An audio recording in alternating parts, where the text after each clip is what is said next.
Hello and welcome back to Speculative Dude Reviews. I'm your host, Speculative Dude.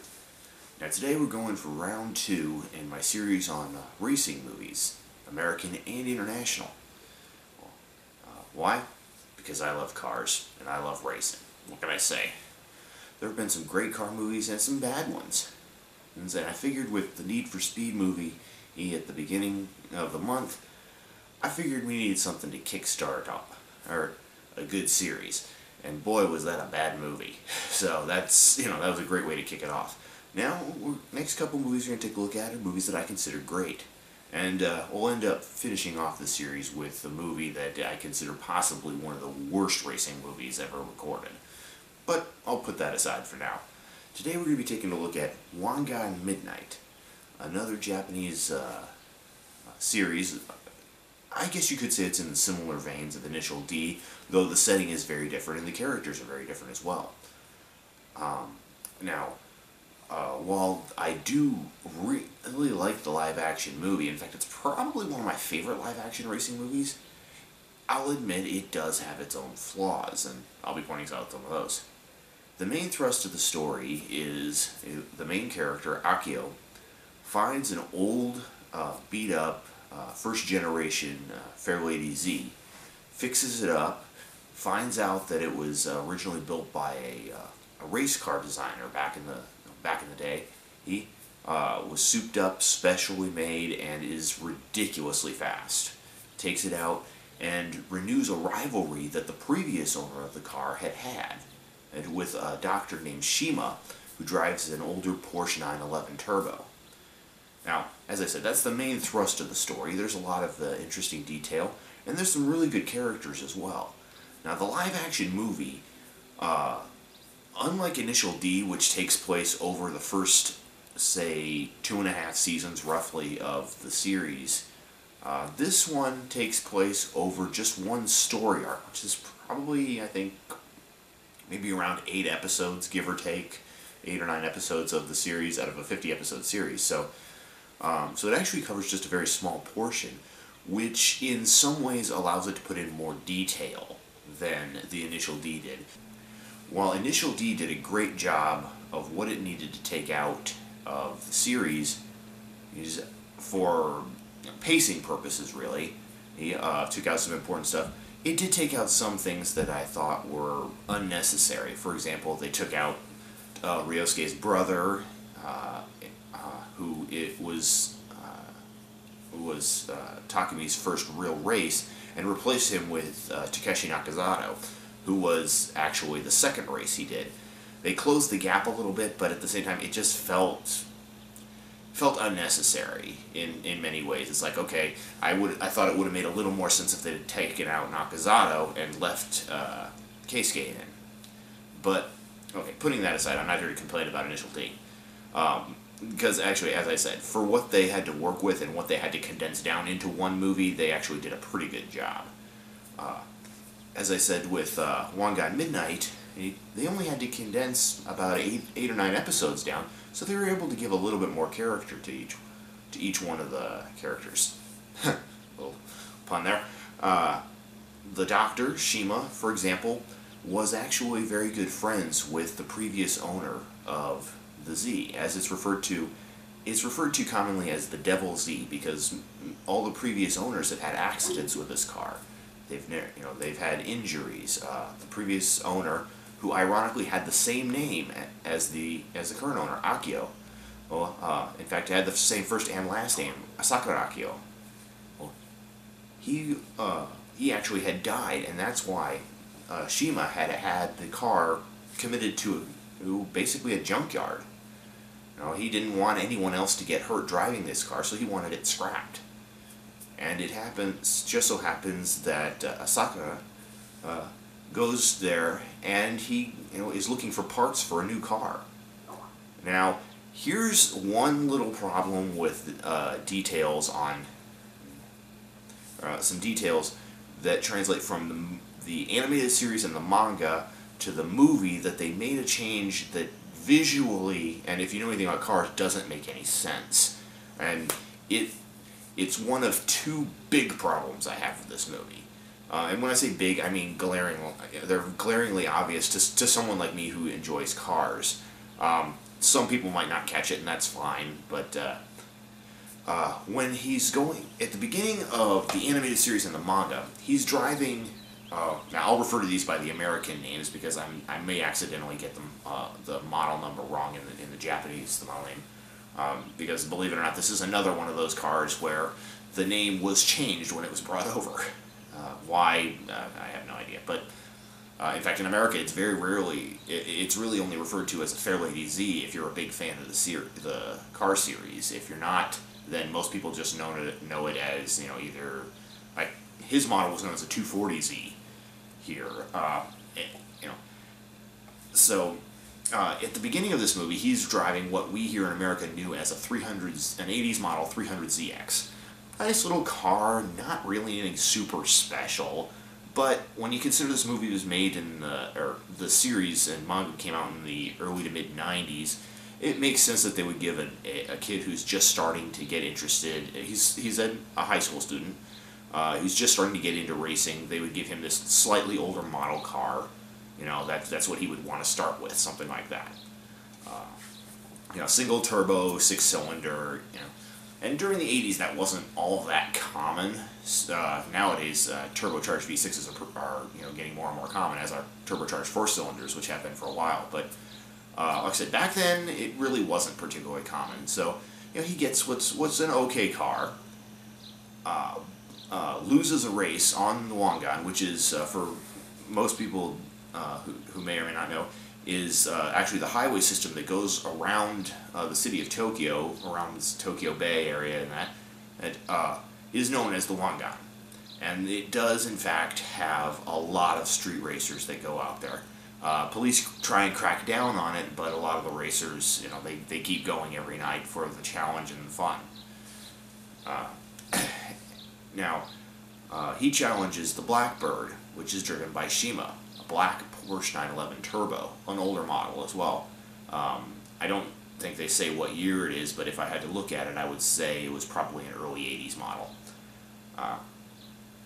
And it really shows a dynamic difference between the series and the anime again, because, I should say the anime and the movie again, because in the anime he's driving that older 80s 300ZX. In the movie, he's driving a 90s model 300ZX, which is a world apart as far as performance. And also, when he goes to the junkyard, they make a statement about him looking for parts, or looking for a Z32.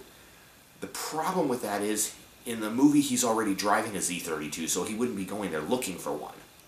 In fact, he's already driving a very well souped-up Z32. And that always kind of threw me for a little bit. It's like, okay, I know that was in the anime and the series, that he's looking for the next step up in Z, and he ends up finding the car he goes with. But that has always bothered me that they didn't think about that. And honestly, I think that was simply bad set piecing.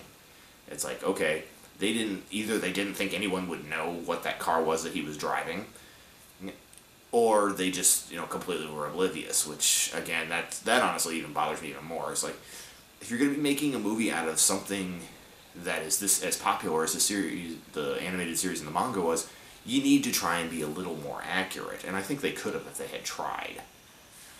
But, putting that aside, the only other real misstep is they refer to this car as, now, this is very important in the manga and the anime, that when they look, when they go to the junkyard looking for, a Z32, he looks over there to the side and sees, as I said, the car that's referred to as the Devil Z.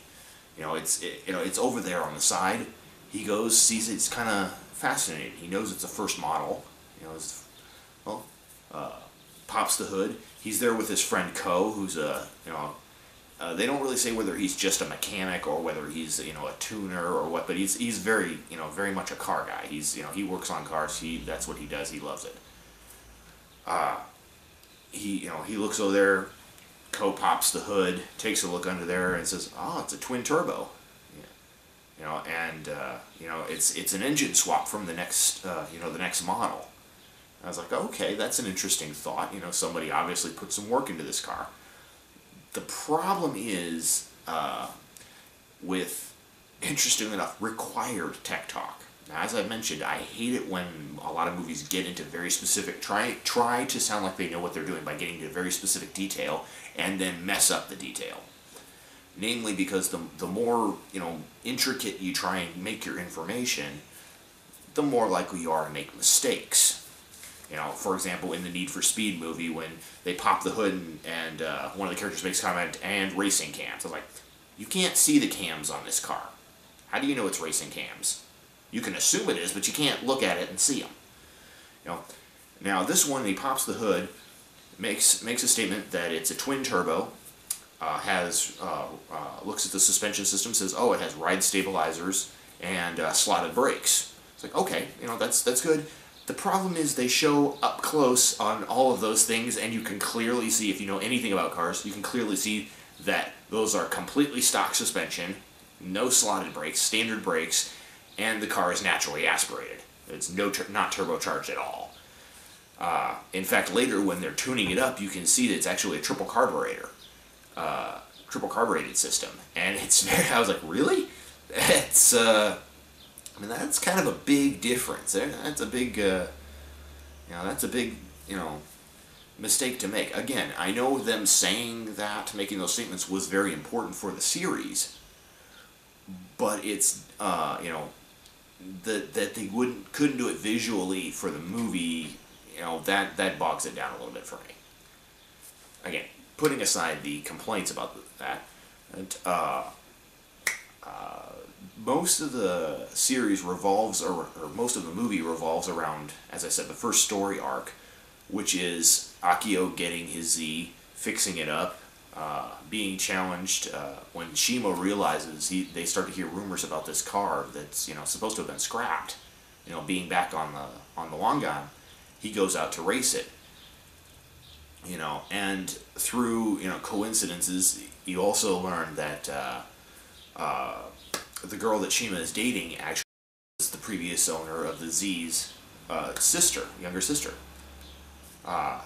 They could, and she, in a way, becomes obsessed with the Z. And now, they could have done this. I like the way they did this, because they didn't do what is commonly done, where, her fascination with the car and about the man who has the same name as her brother pulls her away from the doctor and towards him, and, she falls in love. They didn't do that. It's like, I'm so glad they didn't do that.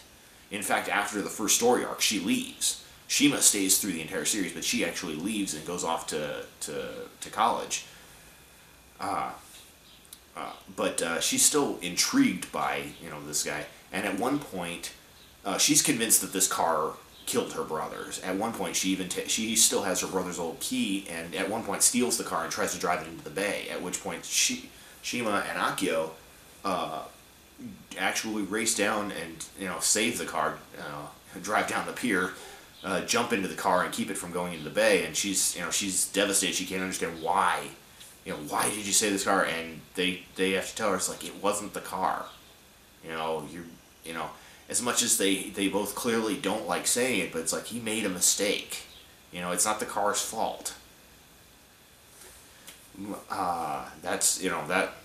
That I thought was really good that they did, they did that story arc. I think it was, if they were going to pick any story arc, that was probably the most emotionally effective. Most of the other arcs, while not bad, are, not as, you wouldn't get as good a reaction, in my opinion. Other characters you meet are Ko's brother, Ma. He's in there. He's Akio's friend in high school. Kind of a goofball, more interested in girls than anything else.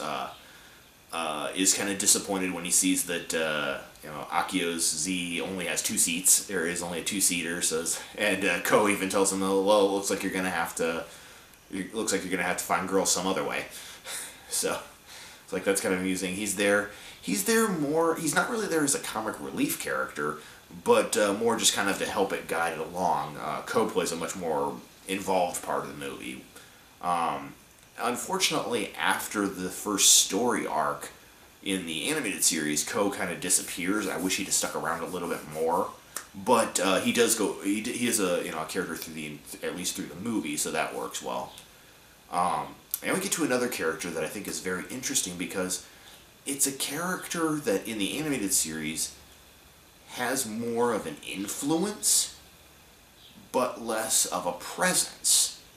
Whereas in the movie, she's there more than she was at least in this arc of the series, but isn't an intricate part of the movie at all. In fact, you might almost look at her character and say that she's kind of superfluous, but they give her enough to do in here that she doesn't seem like she shouldn't be there.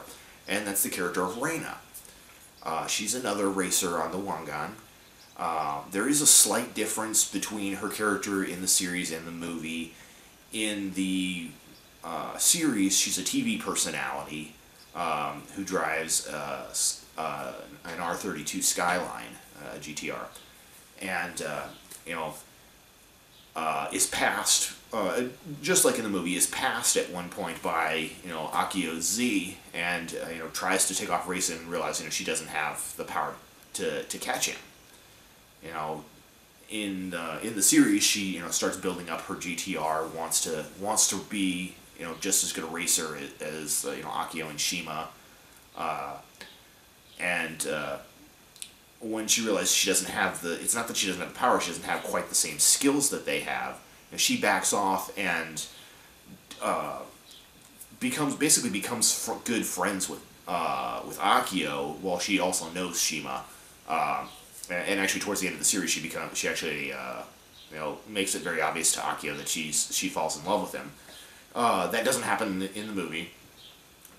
In the movie, again, she's passed by Akio. She tries to take off after him. He kind of leaves her in the dust. Frustrates her very much. She even says it felt like somebody was screwing with me.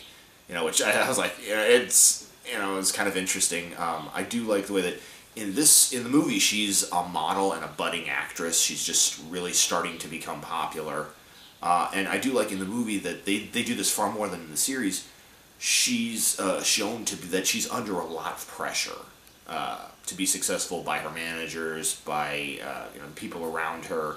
To be very careful of what she says. Like they tell her, on your blog, don't talk about street racing. That's models and actresses, they don't talk about street racing. They don't don't do that. Here's what you should say.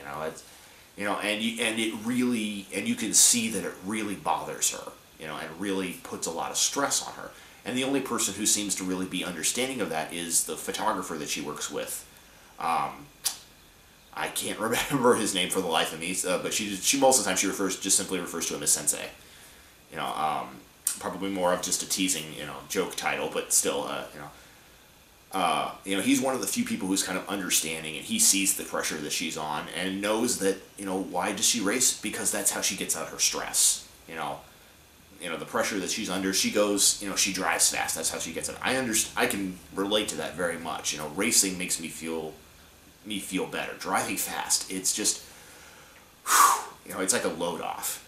And at one point, Sensei and Reina actually have a race on the Wangan, and they, and he says this is the only time I feel I can be me, and he admits that, even though he hides it a little bit better, in many ways, he feels the same way that she does. So, like I said, I do like that they gave a little more attention to that character in the movie, even if she wasn't essential to the plot. Like I said, I thought it did really good. And, I said, Akio's high school teacher. Early on in the movie and in the series, it's made very obvious that while Akio's a very smart young man, and a very good student when he's in school, he doesn't go to school often. Mostly just out of, he's busy working so that he can support his car hobby. That's what he does. And his teacher gives him an ultimatum that says, well, you know what, if you make it to the end of the school year, and don't miss any more classes, then, I'll let you graduate. And Akio just flat out says, I don't think I can do that. So he says, so are you going to drop out, or are you going to, repeat a year? And he says, well, I guess I'll repeat a year. So he is introduced to his next, homeroom teacher. Rumi, and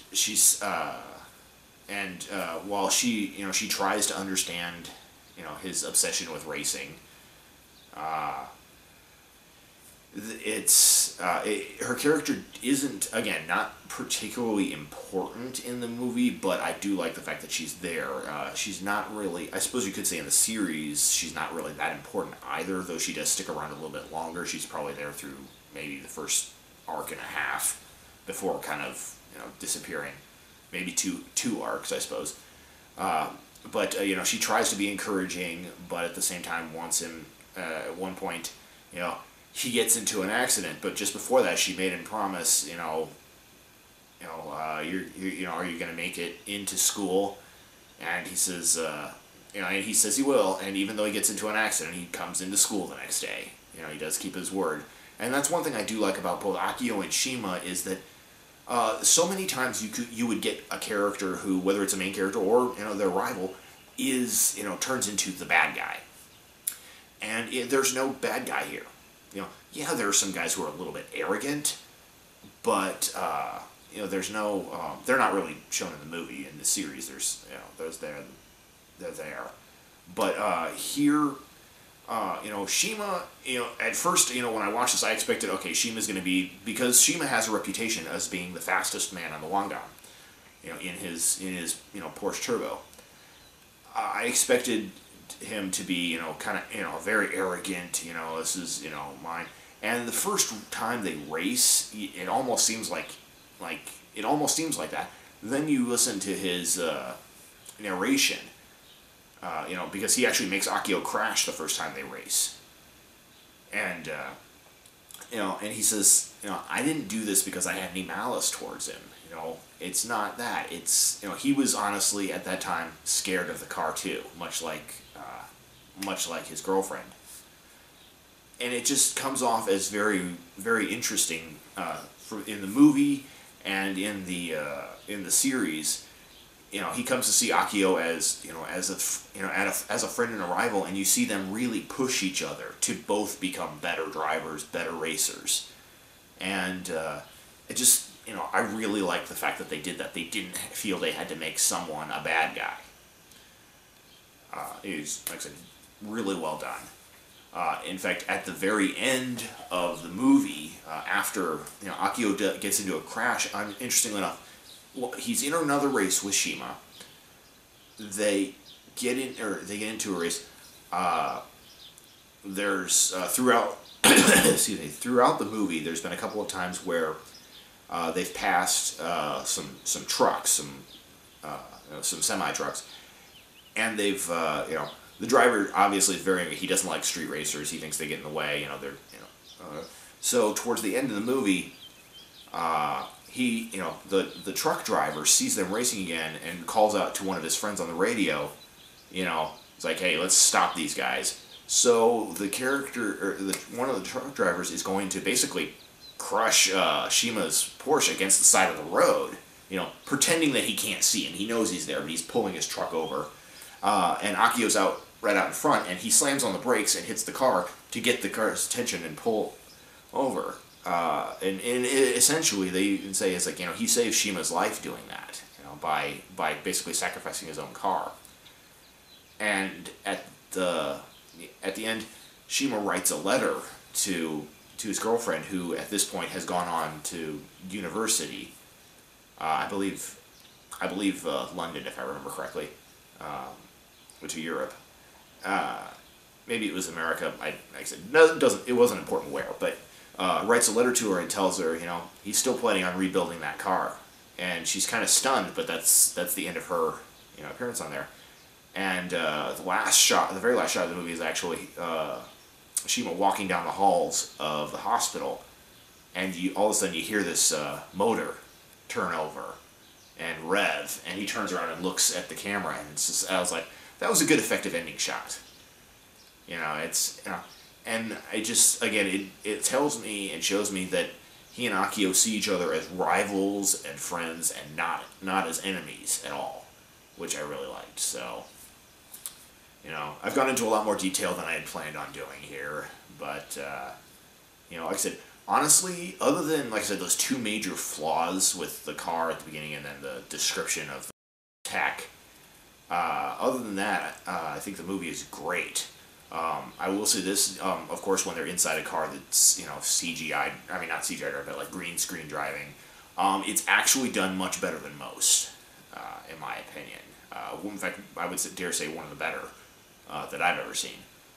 When it's outside the cars, look like they're moving around. They look like they're going fast. They do a good job with that, and it doesn't look like they've sped up the tape to make it look like they're going faster. It looks like they're genuinely moving quick. I wouldn't say it looks like they're moving as fast as it says they are. It doesn't. They don't really look like they're doing 150 miles an hour, but give or take, looking at it, you could believe that they're doing around 100 miles an hour on the interstate. So that's I'd say the realistic level is fairly good. At least much better, as I said, than most in there. Just in general, I like it. There's some emotional characters, some good emotion moments. The drama. In general, I really like it. As I said, this is probably one of my favorites, if not my favorite, racing movie. Now, I will draw a distinction. There is a difference between a racing movie, in my opinion, and a movie that has racing in it. So, up next, it's a movie called Legend of Speed, done in the late 90s, and done in 99, I believe, in fact. It just, again, another good racing movie. Now, it's a Hong Kong racing movie. I'll be looking at that movie next. Now, for the next few days and weeks, I'll be looking at more and more movies. We've got Spider-Man coming out, The Amazing Spider-Man 2 coming out soon, so we'll see what's up with that. Hopefully everything goes smoothly and I can start getting these out on a regular basis again. Until next time, that's my opinion. Take it for what it's worth. Speculative Dude, out.